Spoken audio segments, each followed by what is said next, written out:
his plan would make it easier for teachers to live and work in San Diego.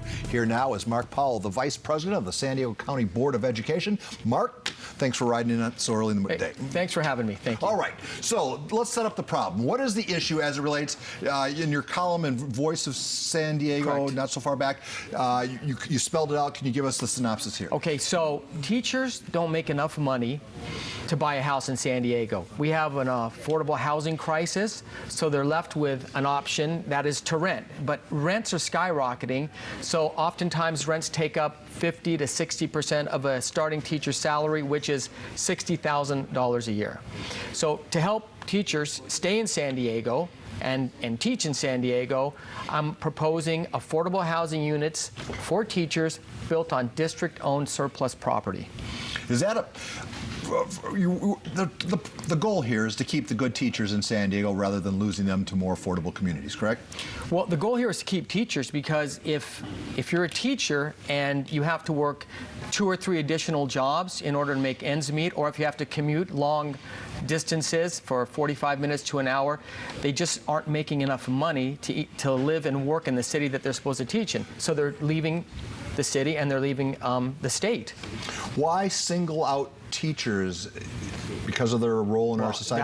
That's an excellent question. So the plan, affordable housing for teachers, it should be affordable housing for district employees, because I would like to open this up to district employees as well, who often make less than teachers, but are just as important in their support roles that they play in schools. All right, so I'm Joe Sixpack at home banging out fenders for a living, and I see a teacher starting salary, I see the pension benefits, I see the work year, the hours of the day, and I think, you know what, that's a pretty sweet deal. Why isn't someone going to help me with my affordability house issues? And you say? Teachers are unique in that they help solidify communities. I'm not saying that other professions are not unique and that they're all needed. However, teachers are unique in that they create some type of stability in neighborhoods. So when you have a teaching position, if you remove the teacher out of the equation, you destabilize communities. And you can see that some of the low-performing schools, or where they have a lot of turnover, you have a destabilization of entire neighborhoods. So we're looking at helping teachers. Hey, we know there's an affordable housing crisis for everybody, and a lot of that has to do with the cost of building. 45% of building costs are permit fees, so that needs to be streamlined. And it's going to be a multifaceted approach to helping with the affordable housing crisis. This is one component that we can use to help with the teacher shortage and help teachers. All right, so based on their role, the importance of their role in our community is why you're starting with teachers, but you can see where the firefighters and police would, I mean, the equally important roles in our community, why not provide a plan for them as well? Or are you saying already everybody in the you know, emergency services need to be treated also at the same level as teachers. And as somebody who's on the board of Realtors Association, I understand affordable housing issues, and as a former school teacher, I understand that. So I'm advocating specifically for teachers. I'm sure that law enforcement and fire have people that are going to advocate on their behalf, and I wouldn't mind at all partnering with all 3 agencies to come up with a plan that can help everybody. Inevitably, though, it all comes back to who's footing the bill. And if I read your plan correctly, it's the taxpayers that are footing. Yes. What happened was taxpayers have already agreed to foot the bill. They voted in a bond initiative. One was with the San Diego Unified School District, $1 billion bond initiative. Those are called general obligation funds. Those funds are used for facilities. So the reason why you can't raise teacher salaries with a bond is that they can't be used legally, can't be used for raising salaries. However, if you build affordable housing units, it's almost the same as raising their salaries, because they're getting a reduction in their rent payment. One of the problems I would see is the school system. It's a little top-heavy in bureaucracy. I can see a situation like this. What teachers would get the help? Where would you? I see a lot of legal issues as far as getting the idea off the ground. You say? Those legal issues were highlighted in a new legislation in 2016, an act that allowed school districts to build affordable housing for teachers. Because prior to that, you were allowed to get government subsidies for affordable affordable housing units, but you had to open them up to everybody. And so teachers were probably not at the very bottom of that, so they weren't getting these units. Now, these specific bills allow them to do affordable housing units for teachers, but the beauty of this is you're using district land, so the land is already paid for. So all you have to do is build the units. But granted, I visited a lot of schools in the course of my work, in my previous assignment. I see kids still going to class in double wides. Why would that not be a priority as opposed to making sure teachers are living in the community? That is an excellent question, and I also shake my head when I see teachers and students in these trailers when they should be in nice facilities. But can you imagine a student going into a trailer and there's no teacher? Fair enough. So you'd have to have a teacher in there, even if they're being taught in a trailer. We need to make sure that there's a teacher in there, not one that says, hey, I'm sleeping in my car, not saying that teachers sleep in their car, but not making enough money to make ends meet, and they're going to leave the state. That's what's going to happen. Well, one of the realities for teachers in San Diego, and I imagine a lot of places in California, is they end up having to live well out of their school where they work simply to find affordable housing. Yes. Why, in your opinion, is it so important that teachers live in the communities where they're teaching? So that's a two-pronged question. First of all, we already know gas prices are probably some of the highest in the country. And they're slated to go up another 16 cents or so in June or July, another tax increase. So when a teacher has to drive for 45 minutes or an hour, just the price of gas alone can be close to $1,000 a month. Just chipping into their $5,000 a month salary. Can you imagine if you make $5,000 a month and $500 or $600 or $700 going for gas? So they don't have enough money to even commute. The other thing is when you have a teacher living and working in the community, that's, like I said before, stabilizes the community. So the teacher becomes part of the community, not somebody who lives out of the neighborhood, who's transplanted back in the neighborhood and exits in the summer months is gone. And there's also opportunities to build these affordable housing units right on school sites themselves. So the teachers are right there at the school. And look, I'm not coming up with something that's new. This has already been done, and it's proven to work in LA County, San Mateo County, Santa Clara County. 40 years ago in New York City, they built big sky rises for teachers, for teacher housing, because they knew they wouldn't be able to afford to live in downtown Manhattan. This is too expensive. Not to beat a dead horse here, but the problem is, again, paying for it. I mean, are people going to see a tax increase to help this idea get off the ground? No. Let's start with monies that have already been slated, these general obligation bonds. Let's ask for grants and loans. Where are you diverting the money from then? Well, the money for general obligation bonds can be used to rehab schools, like you said, the double wides that you're talking about. They can be used to put in air conditioning. They can be used, as you know from your previous job, you see those beautiful track fields, and those are awesome, and they were needed. The fields were just dilapidated. But we have to prioritize. I'm not saying use all of the money, but let's put some of the money slated to help some of the teachers. Don't go anywhere. We're not done. It can be an uphill battle to accomplish a plan here in San Diego. Still ahead, we'll welcome back both guests and talk about the challenges they face moving their plans forward. You're watching San Diego People. Welcome back to San Diego People. I'm Paul Rudy. Back with me now, both our guests, Poway Mayor Stephen Voss and Vice President of the San Diego County Board of Education, Mark Powell. Gentlemen, thank you for sticking around. Why don't we combine the two ideas? You want to build granny flats in Poway, you want to find affordable housing for teachers. Why don't we move a lot of teachers to Poway? Well, you know, I think that we should look at every option that's on the table, and that is one option. The granny flats were specifically designed for not chronically homeless, but the transitional homeless. So those are good plans for people that are experiencing homelessness, because after 7 years, from what Mayor Voss's plan would be, that then unit would go back to the owner of the house. They actually own it. With my plan, it would be that these stay permanent units for Understood. Teachers, and they would stay in there for, let's say, a limited amount of time. Let me clarify something first, though, because I want to be clear that we're not necessarily talking about homeless people moving into granny flats in Poway. We're talking about creating attainable housing. They may be teachers. They may be sheriff's deputies. They may be firefighters. We've got all of those in Poway.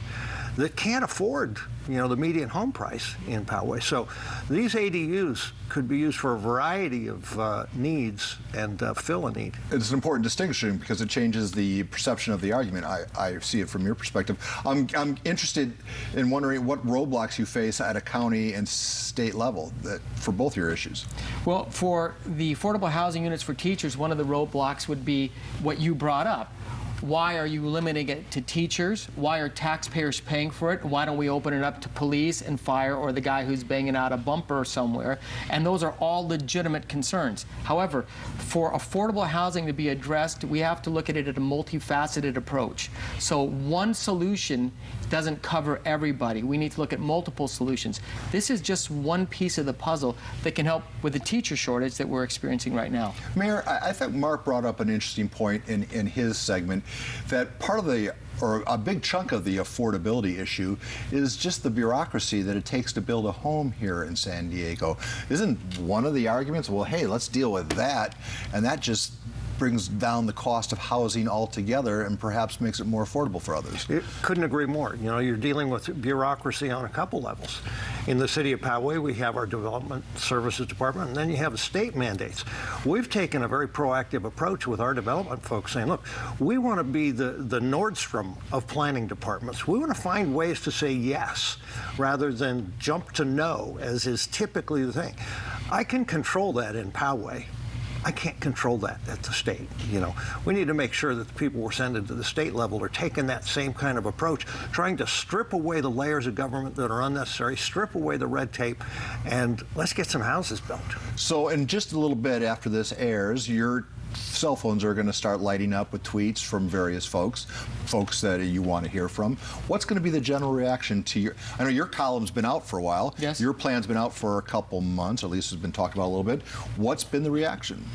Well, for the auxiliary dwelling units, what I proposed was, instead of reducing the fees, I want them to eliminate the fees. We have to make housing affordable. We have to get government out of the way of building. Right now, 45% of building costs are permit fees. Well, let me interrupt you. What's the argument for keeping those fees in place? Well, the fees are generally taxes. So whenever you hear the word fee, you may as well interchange it with taxes. So for the certain cities, instead of raising taxes, which people will be upset about, they have fees. For example, a permit fee to put in a water heater. Can you imagine you have to pay a fee to put a water heater in? Probably the easiest thing to do. So as you hear the word permits, just think about taxes.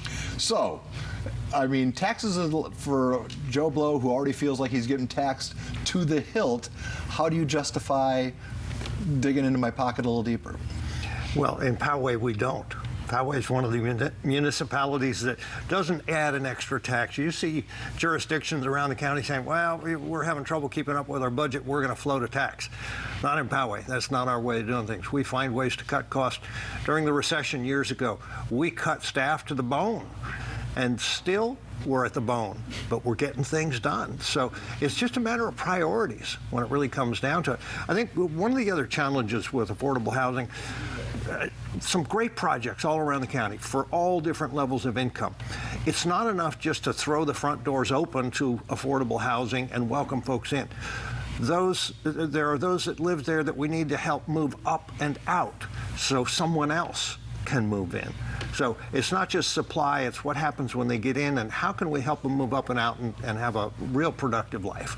This issue is so important because just in the span of my lifetime, I can remember watching the Rockford Files when I was a kid thinking, I want to live in California. That just seemed like a cool place to live. Right. Now, as a person who's been here for 22 years or whatever it's been, I'm thinking, boy, I got to pay for this, and the allure of the Golden State is not so golden.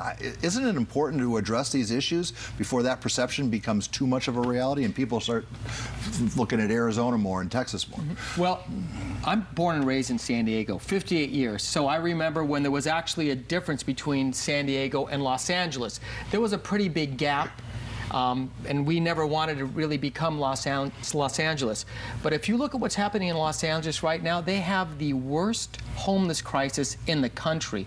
50,000 people living on the streets, and we're roughly right around 10 or 12,000. So if we don't do something right now, not tomorrow, not in a month from now, right now, to address affordable housing, we are going to see those same things that are happening to LA with all of the typhus and hepatitis and those things happen in San Diego. So we need to start looking at a multifaceted approach. Affordable housing for teachers is just one such approach. If LA is one, San Francisco is a close second then, right? Yes, yeah. All right, so politically, I mean, is this a political hot, what's been the reaction from your constituents? The reaction in Poway has been terrific. We keep getting phone calls and letters saying, let me know when this program gets going because I want to be a part of it. Isn't that just a factor of your popularity, though? Everybody loves you, Mayor? No, I don't think so. I think people respond to an idea that seems to make sense. Common sense goes a long way. This fly that's around me has no common sense obviously whatsoever. Wants housing. So where do we go from here? A lot of great ideas die on the vine. So what's the next step? The next step for the San Diego County Office of Education is going to be agendized. It is agendized, and we're going to talk about this at the San Diego County Board of Education next meeting, and we're going to find out what we need to do, or if we're even going to move this forward. This was an idea I brought up, and so until we all talk about it, discuss it, and find out what our next steps are, I think we're still, yeah. It's important that you make it work, because then if you have success, the rest of the county will. Yeah, we're happy to be the beta tester, you know, but nothing is ever as easy as it seems. So we're going to continue to iron out the wrinkles and hopefully come forward with an innovative plan that gives housing to folks that much need it, and they can have this fly too. Yes. Gentlemen, and the fly, thank you for joining me in my inaugural San Diego People. It was fun talking about it. I suspect this issue is, we'll be discussing it more in the days to come. Thank you, Paul. Mark. Thank you, sir. Mayor, thank you very much. Good to see you. Mayor, that's it for this morning's edition of San Diego People. Join us tonight for the KUSI News at 6, 10, and 11.